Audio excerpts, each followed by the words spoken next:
Hello again everyone and welcome back to the Underground. This is the Intel update for January 26th through February 1st, 2025. Unfortunately, it has been a very packed week full of tragic news, so we'll get into that in just a moment. The very first thing that I wanted to kind of briefly announce is some developments with regards to the mapping projects that I have been working on. In typical fashion, just as soon as I get something sort of set up, some event occurs around the world to kind of bring my project into kind of a trial by fire sort of thing. So one of the very first things I wanted to kind of make everyone aware of is a new sort of talk dashboard kind of product that I've created that is pulling or is going to pull a lot of data from a lot of different maps. So this is the project. Many of you have seen me post about it on social media, and many of you are aware that I refer to this as kind of the talk dashboard. This is a further expansion and kind of a one-shot kind of product for mapping. If you have like a spare monitor at work or something like that, or if you just are trying to monitor something, you could even throw it up on your TV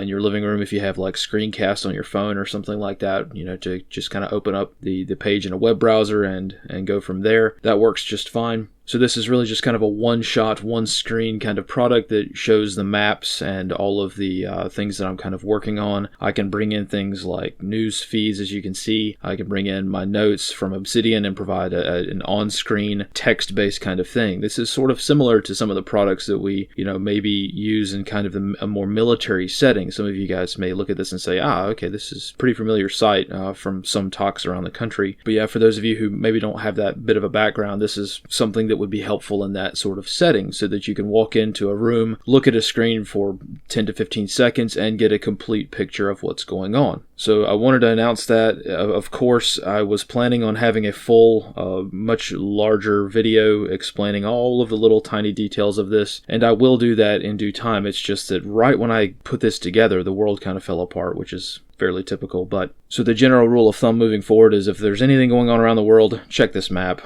You don't need an account, you don't need to create anything, you don't need to log in or anything, you just need to tap the link. It will work on your phone, however the layout is different, so I may or may not change that a little bit. I can change what the mobile view looks like, so if you want to have it on your phone, it will work. It's going to look different, but I can custom tailor that on my end. So once again, this is kind of a project I'm moving forward with and trying to work on and improve, but I just wanted to kind of announce it because I know that it's, without me explaining it, it's a little bit heavy to kind of understand what this product kind of is. So for those of you who want just a simple map and you don't want any of these extra little pains, you don't want the live stream video, you don't want to see this change in real time with me, then you can just view the standard map, which I'll brief off of in just a moment. So now that we know what that's all about, let's go ahead and jump back to the slides here and let's talk about the Northeast region. As many of you know, in Pennsylvania last night there was a catastrophic plane crash in Philadelphia in a heavily residential area in which Jet Rescue Air Ambulance Flight XAUCI crashed shortly after takeoff. So far, the cause of the crash is unknown. However, it was extremely catastrophic. There were 6 souls on board, 2 crew, 2 medical personnel, and 1 pediatric patient and 1 parent of that patient who was undergoing medical treatment in the United States before heading back to Mexico. So exceptionally tragic in that regard, but it looks like there were a few people that were wounded and or killed on the ground. It's hard to say because the aircraft, as we can see here, landed in a fairly densely populated area. Thankfully, the aircraft was largely able to avoid landing directly in some of the more residential houses that were there. However, there were a lot of people out on the street. It's a very, very busy highway, right? So we'll take a look here on the big map and see what's going on. Taking a look at the SIPCOP map, as we can see, of course, the links for this map will be listed in the description below, along with all the other links you may need to know about. This is a incident tracking or battle tracking. I think incident tracking is a little bit softer of a term because obviously this is not really a military use kind of thing. This is more of an incident response kind of thing. Once again, very, very densely populated area, not particularly high income either, which has caused some concerns and caused some problems anyway. Let me see if I can back out a little bit here. This blue line, this is the raw ADS-B flight tracking data here where they came out of the airport, and there's not really that much. We can kind of see that they were able to kind of turn left a little bit and it just nosed down. So this is the last point right here. I'm not sure how well that's coming out, but the last point that we have for the aircraft and it landed right here in the middle of Cotman Avenue at the corner of Bradford and Cotman. Now, once again, catastrophic crash, so the debris field is extremely wide. If we zoom way out, we can see how far away pieces of debris and human remains were found. I was listening to the scanner last night and was able to plot some of these remains that were found either on the roofs of buildings or in the street or on top of people's vehicles sitting on the street. So yeah, not very good. One person here actually was struck by debris and injured while they were in their vehicle. So I don't know if they were over here and then drove home. That seems to be a fairly common thing. So now, unfortunately for investigators, a lot of people, especially the people who were in the parking lot of the mall here, they have debris embedded in their vehicles. They have debris all over the place, and they obviously egressed from the area very, very quickly. So the NTSB is going to have kind of a hard time tracking down all of the debris for this case. Now, once again, I just wanted to highlight some of the things that kind of happened as the incident kind of broke out. The very first step is to obviously try to find out where it is. So this red circle delineates where I thought the plane actually touched down and impacted the ground. And of course, the icon there is a more refined grid that I geolocated based off of witness videos and things like that. Of course, Philadelphia PD had kind of a hard time with this one. So one of the main struggles that they had early on in the crisis is shutting down a major artery throughout the city, right? So these are very, very major roads, and it was very challenging to stop traffic and get people to just stay out of the area because this was a very kinetic plane crash, obviously. The incident command center for this crisis was originally in the Macy's parking lot, and it was set up somewhere right outside the front door before moving inside to Macy's. So after about 3 hours, they were able to get either one of the managers of this Macy's store here to come and unlock the doors for them so they could use this structure. There was also another command team, I think federal, honestly, that set up shop inside the Dunkin' Donuts there and kind of commandeered that sort of thing for a few hours. Most of these roads were shut off, and they had a hard time down here on St. Vincent.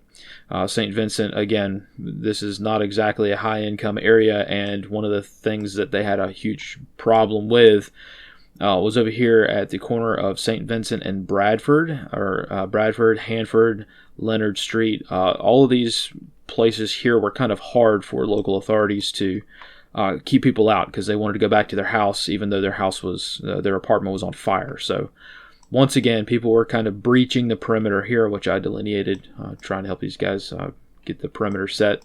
It's a pretty hard thing to do, honestly. So yeah, it was a pretty catastrophic event. The recovery is ongoing.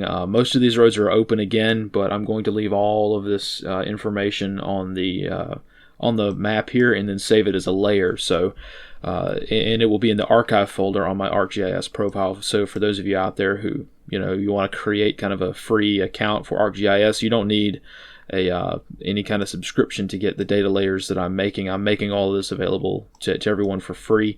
It's just that for some of these data layers, you may need an account if you want to manipulate the data on your own, but it should be free, so no big deal on that. So that's really the story in Philadelphia. Let's move back to Washington, D.C. and discuss the more catastrophic event, which was the aerial collision of American Airlines Flight 5342 and a U.S. Army VH-60 Mike variant that occurred as the American Airlines flight was attempting to land at Washington National. Once again, anything involving aircraft is going to take some time to figure out exactly what happened. So far, not much data has really been solid, to be honest. These two aircraft collided, and we don't really know why. It could have been many, many different things. We will have to wait on the incident report to figure out exactly what happened. What we do know, however, is that this was a very catastrophic event, and there were almost certainly no survivors. So right now, as of this morning, there are 67 presumed fatalities, but not everyone has been recovered yet, and that will be a very important thing to remember as we move on. One thing that I did want to highlight that I mentioned yesterday in the Wire report is the misinformation that has come out regarding this incident. And as many of you have probably seen by now, there was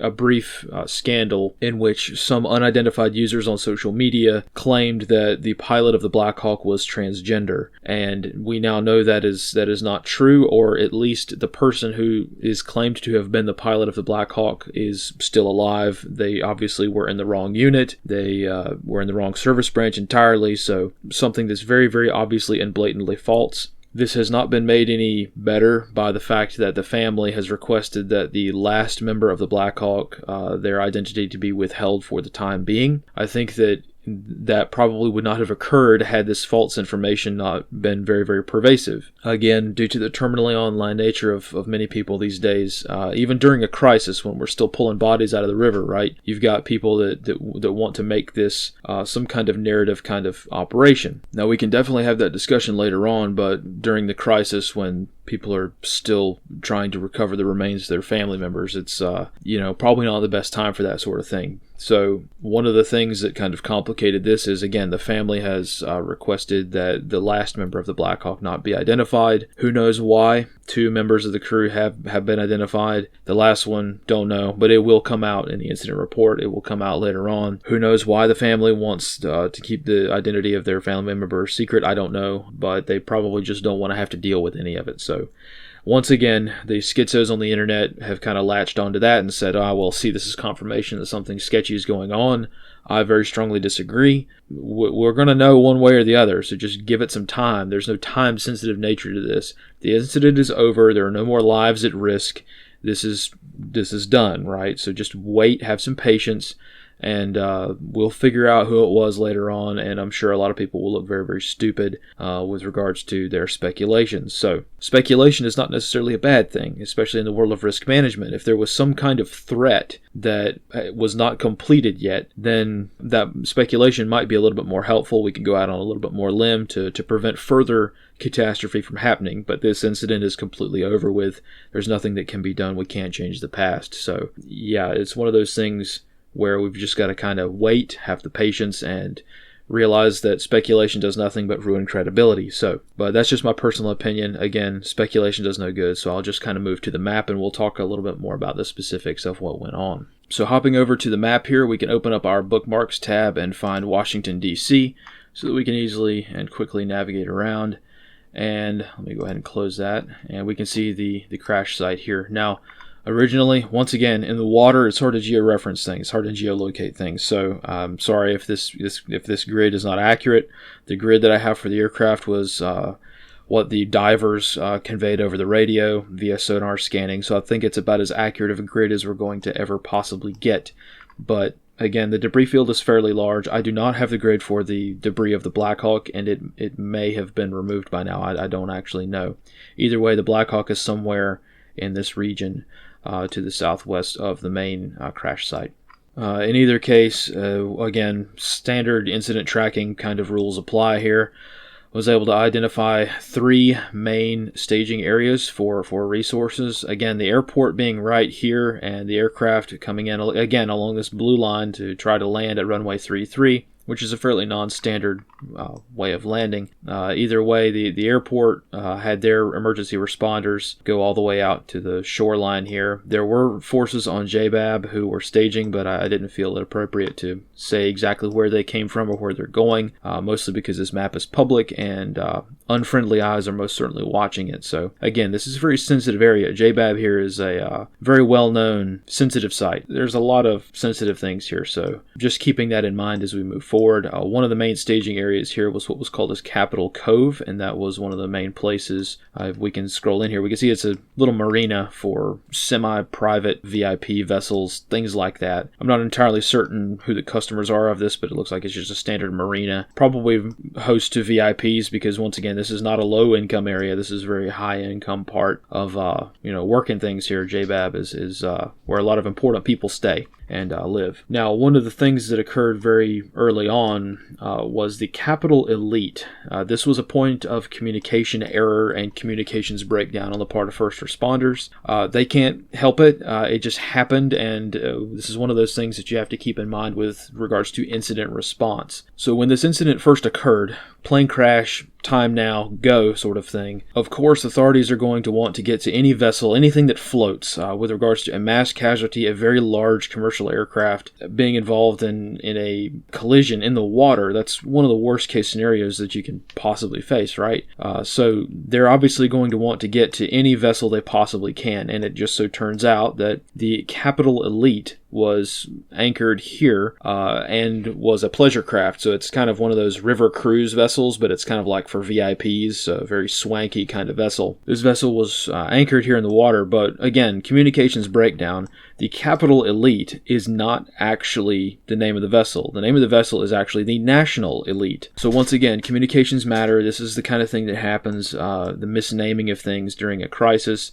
So the vessel's name was actually the National Elite, but first responders, when they first showed up, called it the Capital Elite. I don't know if that's because they got to Capital Cove, and it's an easy mistake to make, but this did occur. And this did cause a few problems because Capital Cove and Capital Elite sometimes got confused over the radio, so responders would show to Capital Cove when they needed to show up to Capital Elite. And really, when they looked it up on their radar, so say you've got guys coming from Virginia, you've got guys coming from across the way, all these, it's a maritime environment here, so you've got a lot of vessels showing up, and they're looking on their AIS tracking, and they don't see a vessel called the Capital Elite, but they see one called the National Elite, so they have to do a little bit of assessment on their own and say, okay, go to the big white cruise ship that's parked right there, and that's basically going to be where it is. So once again, mapping is important, and being able to get the grids and the accurate positions for these things, the accurate names, situational awareness is super, super important. I know a lot of the sort of tactical guys out there use ATAC for this sort of thing, and that's all well and good. You can import all of my data here into ATAC, but when it comes to some of these larger crises, we need something that's a little bit more disseminatable and usable by average people. So again, I just wanted to kind of highlight how important this kind of thing is, because these sorts of crises seem to be happening a lot more often. For the most part, this is kind of how this crisis went, and how the battle tracking or incident tracking went for this one as well. I know kind of down into the weeds with these sorts of details, but I thought it might be helpful to discuss some of the things that we tend to work through when an incident is occurring. So back to the slides here. I know that there have been quite a few other incidents that have occurred throughout the week, and I wish I could cover all of them. Once again, it has been a very, very, very busy week for politics and things like that. We've got trade tariffs coming into effect. We've got a minor diplomatic spat with Colombia, which could have gone a whole lot worse. I hope to cover these in more depth perhaps next week or over the weekend, and we'll see what comes of it. But really, I've mostly been in kind of battle tracking mode and trying to get a lot of these digital products, kind of out the door and more refined and, not garbage. So that's kind of been my focus for this week. So I'm sorry if I'm not able to kind of talk about too much. I did, however, make it to the GhostNet this week. So thank you again, all of you who are providing good content and providing all the things that make this network a good resource for information sharing. Unfortunately, I do want to remind everyone that there are some bad actors out there. A lot of people who are causing problems and,